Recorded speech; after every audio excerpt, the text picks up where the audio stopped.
दोस्तों, क्या पाकिस्तान को अमेरिका से बहुत बड़ा इनाम मिलने वाला है? क्या ऑपरेशन सिंदूर 2.0 के डर के साये में जीने वाले पाकिस्तान को अब अमेरिका का छत्रछाया मिलने वाला है? सवाल यह भी है कि क्या तथाकथित मध्यस्थता या अमेरिका की दलाली करने के बाद से पाकिस्तान की किस्मत अब चमकने वाली है?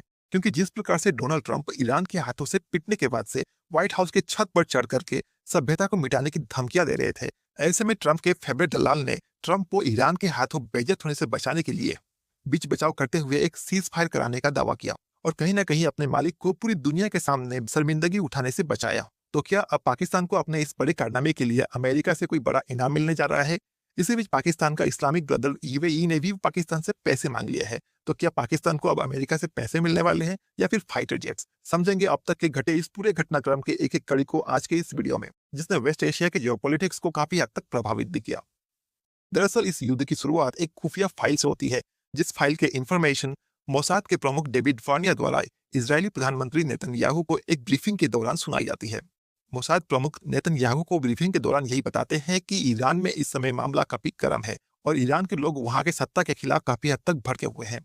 और वो ये भी बताते हैं कि इस समय लोहा गर्म है और इस समय यदि इसराइल और अमेरिका एक साथ मिलकर के ईरान पर हमला करते हैं और ईरान के टॉप लीडरशिप को खत्म कर देते हैं तो वहां की जनता बगावत कर देगी और सत्ता परिवर्तन का बाकी का सारा काम वहां की जनता खुद ही कर लेगी।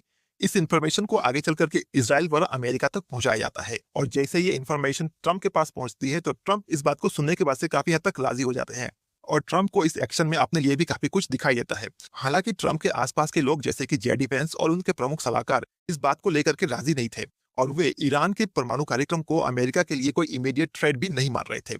लेकिन ट्रंप के किचन कैबिनेट ने काफी हद तक ट्रंप के दिमाग को पढ़ लिया था और इसीलिए वे लोग भी लाइन पर आते हुए ट्रंप की इच्छा के ऊपर ही हामी भर देते हैं। और इस प्रकार से आगे चल करके शुरुआत होती है ऑपरेशन एपिक QVE और ऑपरेशन के दौरान इसराइल और अमेरिका एक साथ मिलकर के ईरान पर लगातार ताबड़तोड़ हमले करते हैं और शुरुआत में अमेरिका और इसराइल को काफी हद तक सफलता भी मिलती है और इनकी शुरुआती हमलों में ही ईरान के supreme leader Ayatollah Ali Khamenei bomb धमाके में मारे जाते हैं। लेकिन आगे चल करके ट्रंप के सारे अरमानों पर पानी फिरता हुआ दिखाई दिया जब ईरान ने इसका रिटेलिएशन किया।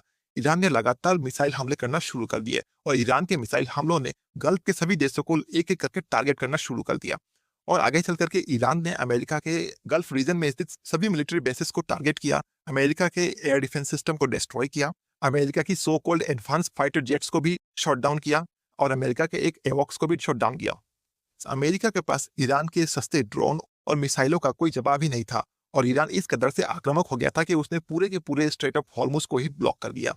ट्रंप जिस युद्ध को 6 दिनों में निपटाने की बातें कर रहे थे, ये युद्ध 30 दिनों से भी आगे निकल गया और लगातार ब्लॉक रहे स्ट्रेट ऑफ हॉर्मुज की वजह से पूरी दुनिया में तेल की कीमतें आसमान चढ़ती गई और इसीलिए ट्रंप के ऊपर इतना ज्यादा दबाव था कि अब ट्रंप किसी भी तरीके से इस युद्ध को छोड़ना चाहते थे। ट्रंप की फ्रस्ट्रेशन इसी बात से देखी जा सकती है कि वो बॉलीवुड की हीरोज की तरह कूद जाऊंगा फान जाऊंगा जैसी बातें कहने लगे, क्योंकि जिस प्रकार से वे अपने ट्रुथ सोशल पर एक सभ्यता को मिटाने की धमकियां दे रहे थे, ये पूरी तरीके से खोखली साबित हुई जब कुछ ही घंटों बाद अमेरिका और ईरान के बीच एक सीज फायर होता हुआ दिखाई दिया। दरअसल ट्रंप चाचा ने भी अपना काम कर लिया था। एक तरफ वो सभ्यता को मिटाने की धमकियां दे रहे थे तो वहीं दूसरी तरफ अपने फेवरेट दलाल को भी काम पर लगा रखा था, जो ईरान से लगातार सीज फायर की मिन्नतें मान रहा था। और कहीं ना कहीं जल्दबाजी में ट्रंप ने ईरान के 10 बिंदुओं वाले शर्तों को मानते हुए तत्काल युद्ध विराम के लिए राजी हो गए। हालांकि ये शर्तें कितने दिनों तक मानी जाएंगी ये तो भविष्य ही बताएगा, लेकिन कहीं ना कहीं पाकिस्तान ने अपना काम कर दिया था, यानी कि उसने ट्रंप को दुनिया के सामने बेइज्जत होने से बचा लिया था और अब यही पाकिस्तान अब अमेरिका से इनाम की अपेक्षा कर रहा है। लेकिन इसी बीच जश्न में डूबे पाकिस्तान को एक बड़ा झटका तब लगा जब उसी के बरादर मुल्क यूएई ने उसे अपने कर्ज के पैसे लौटाने के लिए कह दिए।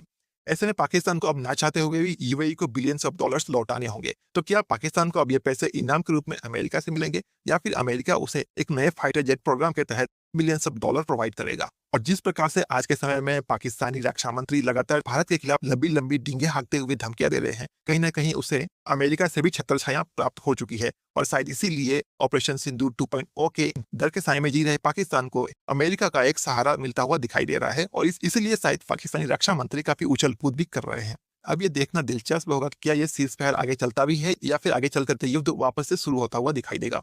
वहीं ईरान में मिली नाकामियों की वजह से जिस प्रकार से ट्रंप की छवि लगातार खराब हुई है, अब इसे सुधारने के लिए हो सकता है कि आगे चल करके ट्रंप अपने सैन्य अभियान को क्यूबा जैसे देशों में भी करने का प्रयास करे, क्योंकि ऐसा करके एक बार फिर से अमेरिका में अपनी गिरती हुई छवि को सुधारने का काम करेंगे और मिड टर्म इलेक्शन में अपने लिए कुछ स्थान बनाने का प्रयास करेंगे। और इस प्रकार से डोनाल्ड ट्रंप ईरान में मिली अपनी नाकामी को छिपाने के लिए क्यूबा पर हमला करके देशभक्ति की शोर करने का काम कर सकते हैं। हालांकि इन सभी प्रश्नों का उत्तर भविष्य के गर्भ में छिपा हुआ है, लेकिन इसका उत्तर हमें अभी भी साफ साफ दिखाई दे रहा है। हालांकि यदि देखा जाए तो पाकिस्तान ने अपनी दलाली के काम को काफी हद तक कर दिया है। अब देखना यह है कि क्या वॉशिंगटन से उसे अपनी वफादारी का इनाम मिलता भी है या नहीं। बाकी आपको क्या लगता है कि क्या अमेरिका एक बार फिर से पाकिस्तान को इंडिया के हाथों पीटने से बचाते हुए दिखाई देगा? आप इस विषय में क्या सोचते हैं और आपकी क्या राय है, कमेंट बॉक्स में जरूर साझा करें। तो आज के इस विश्लेषण में इतना ही। मिलते हैं अपने अगले वीडियो में। तब तक के लिए अपना ख्याल रखें। जय हिंद, जय भारत।